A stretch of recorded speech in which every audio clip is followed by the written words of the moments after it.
এবং গত 15 বছরে মাননীয় মুখ্যমন্ত্রীকে কেউ বড় শিল্প তো দূরের কথা, একটা চিড়ে মিল মুড়ি মিল উদ্বোধন করতেও দেখেননি।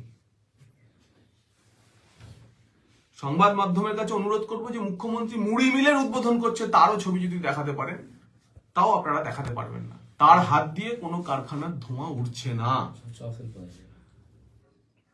কেউ আগ্রহ দেখায়নি পশ্চিমবঙ্গে।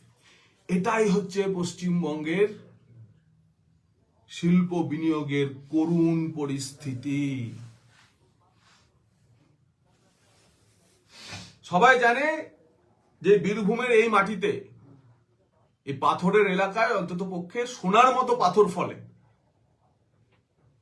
দু কোদাল কোপালেই পাথর ওঠে, সেই পাথর বেআইনি ভাবে বিক্রি হয়। 300 একর জমি পাচ্ছে কোন শিল্প সংস্থা পাথর তোলার জন্য। দুইবার সময় বাড়ানো হয়েছে। 15 বছরের জন্য সেই 300 একর জমিতে পাথর তোলার বরাত পাওয়ার জন্য টেন্ডার ডেকেছে রেভিনিউ শেয়ারিং বেসিসে পিডিসিএল। কিন্তু কোন বিশ্বের সংস্থা তো দূরের কথা, কোন রাজ্যের সংস্থাও পশ্চিমবঙ্গে এবং বিশেষ করে বীরভূমের এই ডেউচা পাচামিতে পাথর তুলতে আসতে চাইছে না। দ্বিতীয়বার সময় বাড়িয়ে 24শে ডিসেম্বর পর্যন্ত এই টেন্ডারের বরাত বাড়ানো হয়েছে এবং যা খবর পাওয়া যাচ্ছে এবারও কোনো সংস্থা এখানে পাথর তুলতে আসতে পারবে না। এবং ঘটনাচক্রে যার সংস্থা, এই যে Panchami basalt mining private limited, এই পাঁচামি ব্যাসাল্ট মাইনিং প্রাইভেট লিমিটেডের মালিক ইতিমধ্যেই ইডির তল্লাশির জেরে, যদিও সেটা পাঁচামি কেন্দ্রিক না, বালি স্যান্ড মাইনিং এর কেসে এখন জেলে।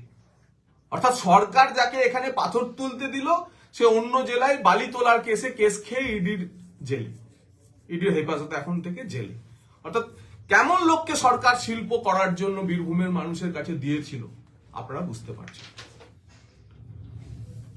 এবং আরো একটি বিষয়, যে এখনো পর্যন্ত কোল মাইনিং এর কোনো প্ল্যানিংই হয়নি, সেই প্ল্যান অ্যাপ্রুভই হয়নি। মাইনিং প্ল্যান যেটাকে বলে, 3000 একর জমিতে কয়লা তোলা হবে, সেই কোল মাইনিং প্ল্যান অ্যাপ্রুভ হওয়ার আগেই তার জন্য এনভায়রনমেন্ট মিনিস্ট্রি এনভায়রনমেন্টাল ক্লিয়ারেন্স লাগে। Mining plan ministry of mines এর কেন্দ্রীয় সরকারের মাইনিং প্ল্যান অ্যাপ্রুভ করাতে হয়।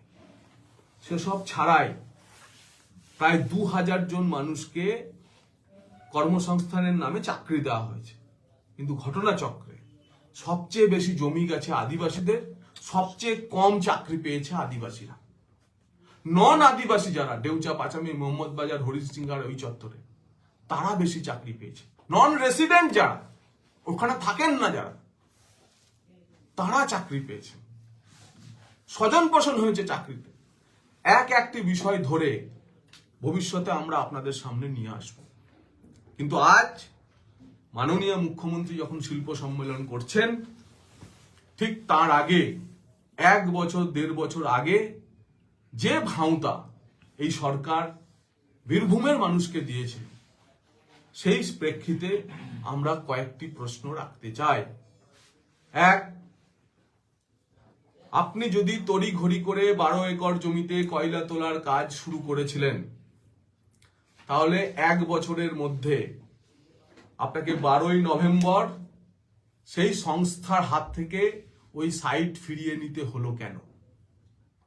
সেই সংস্থার কি রেপুটেশন ছিল যার ভিত্তিতে আপনারা তাকে কয়লা তোলার দায়িত্ব দিয়েছিলেন? সে পাথর তুলতে শুরু করেছিল, পুলিশ ছাউনি ফেলে আপনাদের পাথর তুলতে হচ্ছিল, আদিবাসীদেরকে কেস দিয়ে, মিথ্যে কেস দিয়ে তাদের উপর অত্যাচার করে পাথর তুলতে হচ্ছিল। সেই সংস্থা এখন বালি তোলার মামলায় ইডির হেফাজতে জেলে বন্দী। 2, আপনি যে সেকেন্ড ফেজে 314 একর জমিতে বলেই দিয়েছেন যে কোল মাইনিং নয় ব্যাসাল্ট মাইনিং এর কাজ করবেন, তার মানে আপনি ডেউচা পাচামিতে আসলে পাথর তুলবেন আর মুখে বলছেন কয়লা। 15 বছরের জন্য আপনার টেন্ডার হয়েছে, তার অর্থ 15 বছর আপাতত ওই চত্বরে আর কোনো কয়লা উঠবে না, শুধু পাথর উঠবে। আর তাতেও আপনার ডাকে সাড়া দিয়ে আপনাকে আপনি শিল্প ডাকছেন, শিল্পপতি ডাকছেন, 300 একর জমিতে পাথর তোলার বরাদ দিতে চাইছেন, কিন্তু বারবার আপনাকে টেন্ডার বাড়িয়ে দিতে হচ্ছে, টেন্ডারের দিনক্ষণ।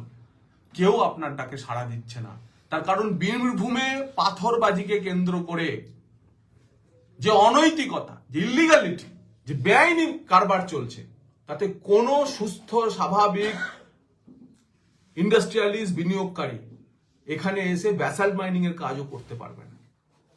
কারণ এখানে আপনি ইনস্টিটিউশনাল তোলাবাজি চালু করেছেন, প্রাতিষ্ঠানিক তোলাবাজি চলছে। আপনার ভূমি দপ্তর এবং তার সঙ্গে পুলিশ প্রশাসন একসাথে জড়িয়ে এখানে যে প্রাতিষ্ঠানিক তোলাবাজি করছেন, সেই তোলাবাজির কারণে 300 একর জমিতে আপনি পাথর তোলার জন্য বরাদ দিতে চাইলেও কেউ আসছে না। আজকের শিল্প সম্মেলনে আবার নতুন ভাঁওতা, নতুন প্রতারণা, নতুন ঘোষণার আগে আপনি ডেউচা পাচামির জবাব দিন। আপনি বলুন 3000 একর যে আদিবাসীদের জমি আপনি কেড়ে নিয়েছেন, সেখানে কোল মাইনিং এর প্ল্যান অ্যাপ্রুভ হয়েছে? তাহলে কেন বারবার কয়লা তোলার কথা বলছেন? আমরা চাই শিল্প হোক। বীরভূমের মতো একটি অ্যাসপিরেশনাল ডিস্ট্রিক্টে শিল্প হলে সরকারকে ভারতীয় জনতা পার্টি সহযোগিতা করবে, কিন্তু মানুষকে প্রতারণা করে নয়, মানুষকে ভাঁওতা দিয়ে নয়। তা আজকের ডেটে দাঁড়িয়ে রাজ্যের শিল্প, আর্থিক পরিস্থিতি এবং সামাজিক পরিস্থিতি, এই 3 বিচারে বাংলার মানুষ, সনাতনী মানুষ, রাষ্ট্রবাদী মুসলমানরা ঠিক করে নিয়েছেন যে এই সরকারের এক্সপায়ারি ডেট আর মাত্র 4 মাস।